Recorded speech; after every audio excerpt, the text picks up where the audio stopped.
สวัสดีพี่น้องทุกคนบ่ว่าอยู่ภายในประเทศก็คืออยู่ต่างประเทศมื้อนี้ข้าพเจ้าขอแจ้งข่าวบุญสมโพธิพระที่วัดศรีจำปา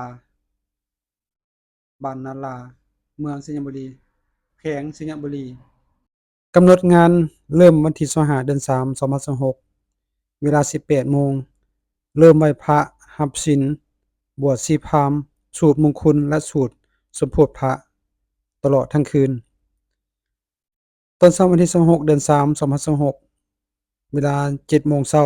แม่นมีพิธีใส่บาตรถวายทาน ถวายกองบุญรับพรญาตินำมอบรับใบเกียรติคุณให้เจ้าศรัทธาส่วนเจ้าศรัทธาที่นำพาพระพุทธรูปมาสถิตไว้ที่วัดศรีจำปาบ้านนาราก็คือครอบครัวผอ.จันดีอินทปัญญาพร้อมด้วยหมู่คณะจากนครปากสีแขวงจำปาสักดังนั้นจึงขอเรียนเชิญสัพพุทธทั้งหลายผู้ที่อยากถือศีล8ไหว้พระบวชชีพราหมณ์สมโพธิพระพุทธรูปเข้ามาร่วมโมทนาทานนำเจ้าศรัทธาได้ที่วัดศรีจำปาบ้านนารา